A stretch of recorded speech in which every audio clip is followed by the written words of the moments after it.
Chapter 8. Then King Solomon summoned into his presence at Jerusalem the elders of Israel, all the heads of the tribes and the chiefs of the Israelite families, to bring up the ark of the Lord's covenant from Zion, the city of David. All the Israelites came together to King Solomon at the time of the festival in the month of Ethanim, the 7th month. When all the elders of Israel had arrived, the priests took up the ark, and they brought up the ark of the Lord, and the tent of meeting, and all the sacred furnishings in it. The priests and Levites carried them up, and King Solomon and the entire assembly of Israel that had gathered about him were before the ark, sacrificing so many sheep and cattle that they could not be recorded or counted. The priests then brought the ark of the Lord's covenant to its place in the inner sanctuary of the temple, the most holy place, and put it beneath the wings of the cherubim. The cherubim spread their wings over the place of the ark and overshadowed the ark and its carrying poles. These poles were so long that their ends could be seen from the holy place in front of the inner sanctuary, but not from outside the holy place, and they are still there today. There was nothing in the ark except the 2 stone tablets that Moses had placed in it at Horeb, where the Lord made a covenant with the Israelites after they came out of Egypt. When the priests withdrew from the holy place, the cloud filled the temple of the Lord, and the priests could not perform their service because of the cloud, for the glory of the Lord filled his temple.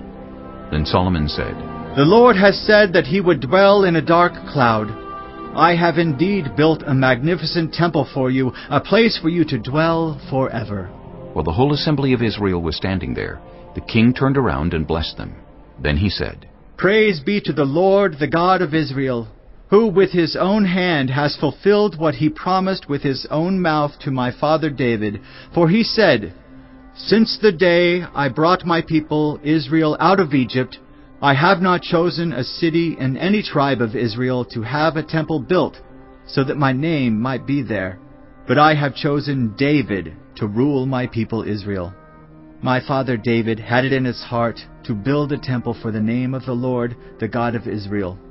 But the Lord said to my father David, 'You did well to have it in your heart to build a temple for my name. Nevertheless, you are not the one to build the temple, but your son, your own flesh and blood. He is the one who will build the temple for my name.' The Lord has kept the promise he made. I have succeeded David my father, and now I sit on the throne of Israel, just as the Lord promised, and I have built the temple for the name of the Lord, the God of Israel. I have provided a place there for the ark, in which is the covenant of the Lord that he made with our ancestors when he brought them out of Egypt." Then Solomon stood before the altar of the Lord in front of the whole assembly of Israel, spread out his hands toward heaven, and said, "Lord, the God of Israel, there is no God like you in heaven above or on earth below. You who keep your covenant of love with your servants who continue wholeheartedly in your way. You have kept your promise to your servant David my father. With your mouth you have promised, and with your hand you have fulfilled it, as it is today. Now, Lord, the God of Israel, keep for your servant David, my father, the promises you made to him when you said, 'You shall never fail to have a successor to sit before me on the throne of Israel, if only your descendants are careful in all they do to walk before me faithfully as you have done.' And now, God of Israel, let your word that you promised your servant David, my father, come true." But will God really dwell on earth? The heavens, even the highest heaven, cannot contain you. How much less this temple I have built? Yet give attention to your servant's prayer and his plea for mercy, Lord my God. Hear the cry and the prayer that your servant is praying in your presence this day. May your eyes be open toward this temple night and day, this place of which you said, 'My name shall be there,' so that you will hear the prayer your servant prays toward this place.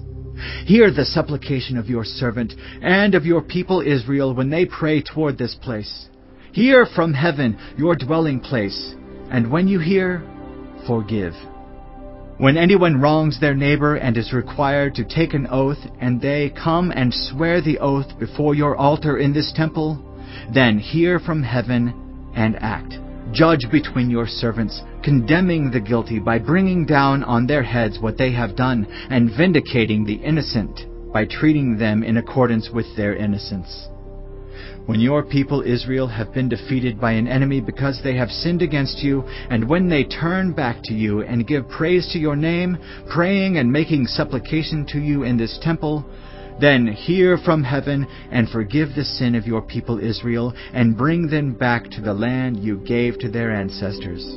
When the heavens are shut up, and there is no rain because your people have sinned against you, and when they pray toward this place and give praise to your name and turn from their sin because you have afflicted them, then hear from heaven and forgive the sin of your servants, your people Israel.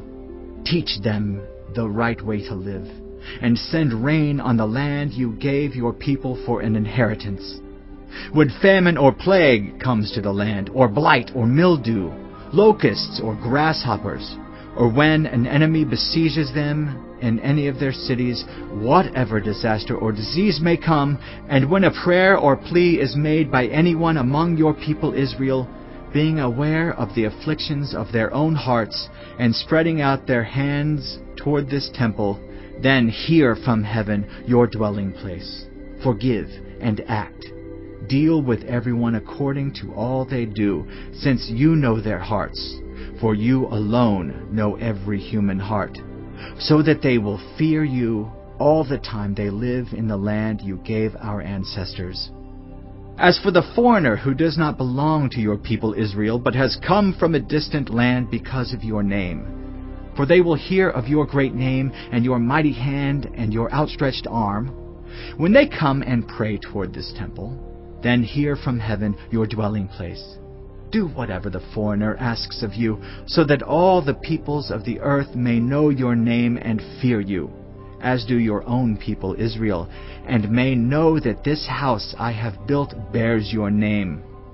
When your people go to war against their enemies, wherever you send them, and when they pray to the Lord toward the city you have chosen and the temple I have built for your name, then hear from heaven their prayer and their plea, and uphold their cause.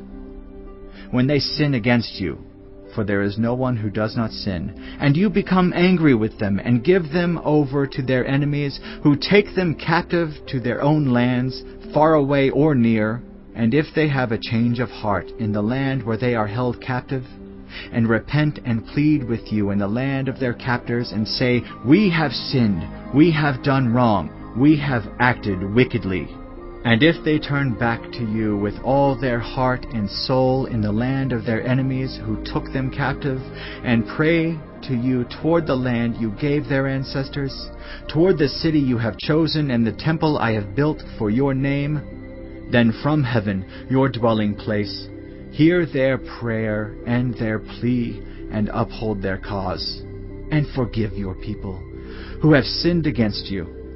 Forgive all the offenses they have committed against you, and cause their captors to show them mercy. For they are your people and your inheritance, whom you brought out of Egypt, out of that iron smelting furnace. May your eyes be open to your servant's plea and to the plea of your people Israel. And may you listen to them whenever they cry out to you.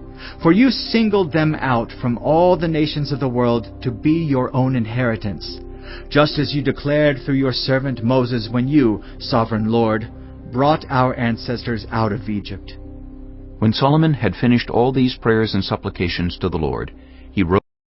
When Solomon had finished all these prayers and supplications to the Lord, he rose from before the altar of the Lord, where he had been kneeling with his hands spread out toward heaven. He stood and blessed the whole assembly of Israel in a loud voice, saying, Praise be to the Lord, who has given rest to his people Israel, just as he promised. Not one word has failed of all the good promises he gave through his servant Moses. May the Lord our God be with us, as he was with our ancestors. May he never leave us nor forsake us. May he turn our hearts to him, to walk in obedience to him, and keep the commands, decrees, and laws he gave our ancestors. And may these words of mine, which I have prayed before the Lord, be near to the Lord our God day and night, that he may uphold the cause of his servant and the cause of his people Israel according to each day's need, so that all the peoples of the earth may know that the Lord is God, and that there is no other. And may your hearts be fully committed to the Lord our God, to live by His decrees and obey His commands, as at this time." Then the king and all Israel with him offered sacrifices before the Lord. Solomon offered a sacrifice of fellowship offerings to the Lord, 22,000 cattle and 120,000 sheep and goats. So the king and all the Israelites dedicated the temple of the Lord. On that same day, the king consecrated the middle part of the courtyard in front of the temple of the Lord, and there he offered burnt offerings, grain offerings, and the fat of the fellowship offerings, because the bronze altar that stood before the Lord was too small to hold the burnt offerings, the grain offerings, and the fat of the fellowship offerings. So Solomon observed the festival at that time, and all Israel with him. A vast assembly, people from Lebo-Hamath to the Wadi of Egypt. They celebrated it before the Lord our God for 7 days, and 7 days more, 14 days in all. On the following day he sent the people away. They blessed the king and then went home, joyful and glad in heart for all the good things the Lord had done for his servant David and his people Israel.